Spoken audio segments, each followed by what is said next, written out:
Mais uma vez eu vim comentar com vocês sobre um livro do Friedrich August von Hayek. Dias atrás eu postei uma resenha do livro O Caminho da Servidão, também do mesmo autor, e hoje eu vim comentar sobre os erros fatais do socialismo e por que a teoria não funciona na prática. Inclusive hoje, a data que eu estou gravando este vídeo, 8 de maio, o Friedrich August von Hayek estaria completando 122 anos de idade. Então vive este grande homem que era um baita escritor e um grande defensor também da liberdade individual. Existem diversos motivos sobre o porquê o socialismo não funciona, e um deles é a busca por uma sociedade mais justa, mais utópica, mais igualitária. Mas, como o próprio Orwell nos diz no livro O que é Fascismo, ele diz que utopia não significa um lugar bom, apenas um lugar não existente. Inclusive, no livro O Caminho da Servidão, também do Hayek, a gente tem uma frase que diz o seguinte: o que sempre fez do Estado um verdadeiro inferno foram justamente as tentativas de torná-lo um paraíso. Nas páginas 117 e 118 deste livro, olha só o que o Hayek vai nos dizer. É trair a preocupação com os outros, pois teorizar a respeito da sociedade justa, sem considerar cuidadosamente as consequências econômicas de implementar as convicções expressas por essa teoria.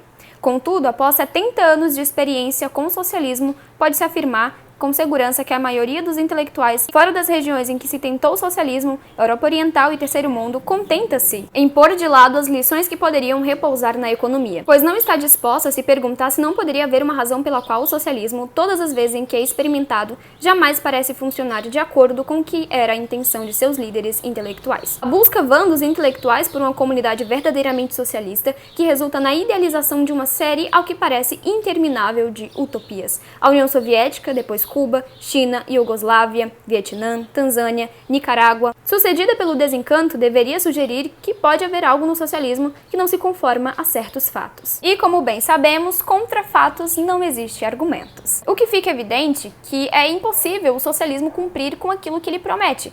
E uma dessas promessas é a promessa de liberdade. Mas os mesmos que prometem essa liberdade, quando chegam ao poder, suprimem a liberdade antes prometida. E o que o Hayek vai nos dizer é que seguir a moralidade socialista destruiria grande parte da humanidade presente e empobreceria todo o resto. Afinal, o socialismo defende a ideia de coletivismo e a planificação da economia. E outra, no socialismo, o Estado controla tudo: distribuição de renda, meios de produção e a propriedade. O socialismo baseia-se em premissas demonstravelmente falsas e, embora inspirado por boas intenções e desenvolvido por alguns dos mais inteligentes representantes do nosso tempo, ameaça o padrão de vida e a vida mesma de uma grande parcela da população existente. Uma das armas que o socialismo utiliza para nos seduzir é a linguagem corrompida. A contínua influência do socialismo sobre a linguagem dos intelectuais e dos estudiosos fica evidente também em estudos descritivos da história e da antropologia, como pergunta Bradwell: quem entre nós não falou em luta de classes, meios de produção, força de trabalho, mais-valia,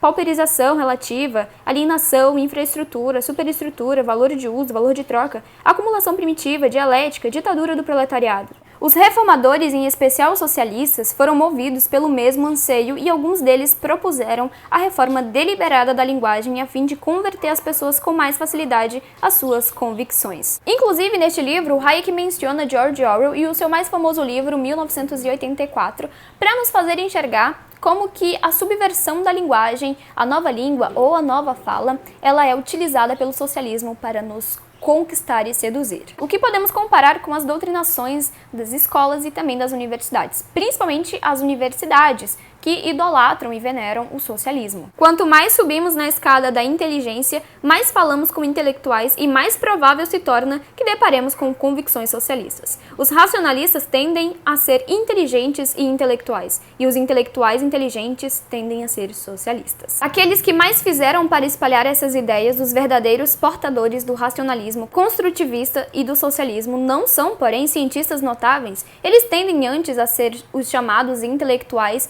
que em outro lugar chamei indelicadamente de vendedores de ideias de segunda mão. Professores, jornalistas e representantes da comunicação social, que após terem absorvido rumores nos corredores da ciência, proclamam a si mesmos os porta-vozes do pensamento moderno, pessoas superiores em termos de conhecimento e virtude moral a qualquer um que retenha grande respeito pelos valores tradicionais. Indivíduos cujo dever mesmo é oferecer novas ideias ao público e que devem, para fazer com que a mercadoria oferecida pareça nova, ridicularizar tudo o que é convencional. Para eles, devido à situação em que se acham novidade ou notícia, e não a verdade, torna-se o principal valor, embora essa não seja a sua intenção. embora o que ofereçam seja tão novo quanto é verdadeiro. O que a gente consegue perceber também é que as escolas, as universidades, a mídia, na grande maioria, estão repletos de doutrinações marxistas, socialistas, comunistas, e elas tendem a repassar essas doutrinas, e ai daqueles que não seguir. Liberdade exige que se permita ao indivíduo buscar os próprios fins. Quem é livre não está mais, em tempos de paz, preso aos objetivos concretos comuns da comunidade. Afinal, como Orwell nos diz na página 24 do livro Sobre a Verdade, você é livre para se tornar um bêbado, um ocioso, um covarde, uma pessoa traiçoeira, um fornicador renitente, mas não é livre para pensar por conta própria. E na página 94 desse livro, olha só o que o Hayek vai nos dizer.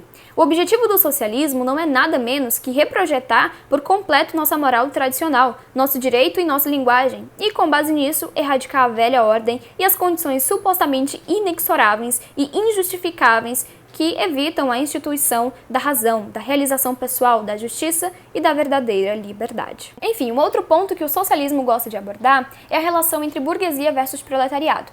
Porque para o socialismo, a burguesia é responsável por criar a classe do proletariado e também pela existência da desigualdade, da fome, da miséria. Em suma, o capitalismo, porque burguesia é quem tem capital para Marx. E aí o Hayek ele vai dar um verdadeiro tapão na cara do Karl Marx dizendo o seguinte: desse modo, Karl Marx estava certo ao afirmar que o capitalismo criou o proletariado. Ele lhe deu vida e lhe dá vida até hoje. Deste modo, sem os ricos, sem aqueles que acumularam capital, os pobres que pudessem chegar a existir seriam de fato muito mais pobres, arrancando a duras penas seu sustento de terras marginais nas quais cada seca acabaria matando a maioria dos filhos que tentassem criar. Inclusive, eu super recomendo vocês a estudarem um pouquinho mais sobre o capitalismo para vocês entenderem que, na verdade, o capitalismo ele não é o mal da sociedade, não é o mal do mundo. Na verdade, o capitalismo ele é bem legalzinho porque ele nos faz sobreviver. Agora eu vou fazer um pequeno adendo, dar aquela pincelada e dizer pra vocês que o Karl Marx não era pobre coisa nenhuma, viu? Muito pelo contrário. O Karl Marx era filho de um advogado e ele tinha uma boa condição financeira. Mas vale mencionar que, na verdade, o Karl Marx ele vivia mais nas custas ali do seu melhor amigo, Friedrich Engels, então praticamente o Engels que sustentava o Karl Marx. Mas o Karl Marx ele não era proletariado, coisa nenhuma, o Engels muito menos. Inclusive o Karl Marx muitas vezes chegou até a xingar a classe do proletariado, chamar eles de jumento e outras coisas do tipo. E algo curioso é porque em um manifesto do Partido Comunista, o Marx ele demoniza a questão da herança, mas ele próprio viveu ali nas custas de algumas heranças de parentes que morreram e ele acabou pegando a herança para ele. Mas o ponto que eu quero chegar é que Karl Marx não era pobre, mas mesmo assim deixou alguns de seus filhos morrerem de fome. Ou seja, eles morreram de desnutrição, mesmo Karl Marx tendo dinheiro. Mas continuando, a maioria dos indivíduos que hoje constituem o proletariado não teria condições de existir se outros não lhe proporcionassem meios de subsistência. Embora essas pessoas possam se sentir exploradas e os políticos possam estimular esses sentimentos e jogar com eles para ganhar poder, a maior parte do proletariado ocidental e dos milhões que vivem no mundo em desenvolvimento devem sua existência às oportunidades que os países avançados criaram para ela. Nada disso se limita aos países ocidentais e ao mundo em desenvolvimento.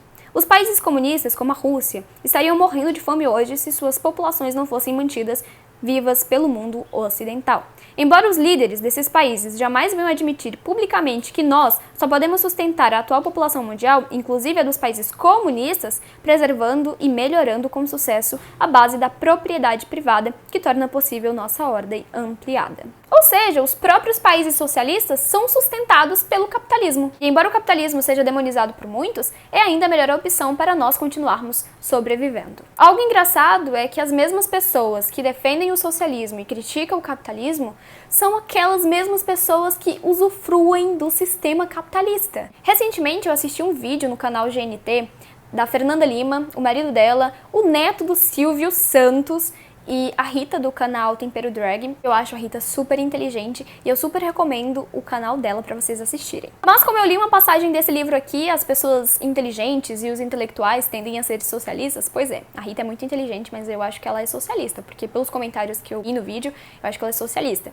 Mas enfim, isso não vem ao caso. Só que eu acho uma hipocrisia as pessoas criticarem o capitalismo, demonizarem o sistema capitalista, mas usufruírem do sistema, porque cara, o neto do Silvio Santos demonizar o capitalismo?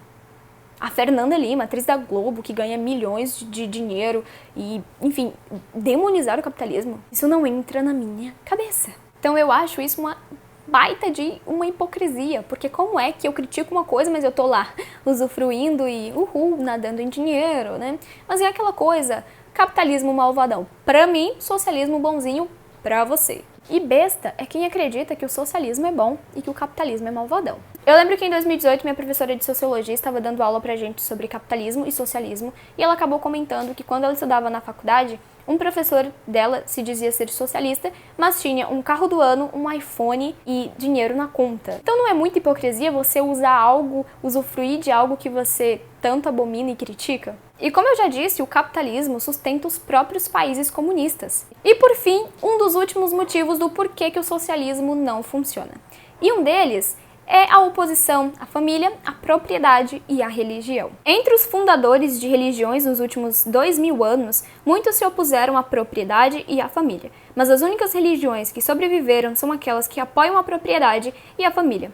Dessa forma, a perspectiva para o comunismo, que se opõe tanto à propriedade quanto à família e também à religião, não é promissora, pois ele próprio é, creio eu, uma religião que teve sua época e que está agora em rápido declínio. Em países comunistas e socialistas, estamos observando como a seleção natural das crenças religiosas elimina os inaptos. E recentemente eu vi um post no Instagram de que a China, que é um país comunista, estava bloqueando o acesso de usuários a aplicativos de bíblias online. Então prestem atenção, porque são mínimos detalhes que vão revelando a verdadeira face do comunismo, do socialismo. E aí tem gente que ainda diz que comunismo não é anti-religião. Mas enfim, cada um acredita naquilo que quiser. Se você quiser acreditar que o comunismo e o socialismo é bom, tudo bem. Eu acredito que o capitalismo é bom e o socialismo é mal. Mas enfim, cada um é livre para acreditar naquilo que quiser.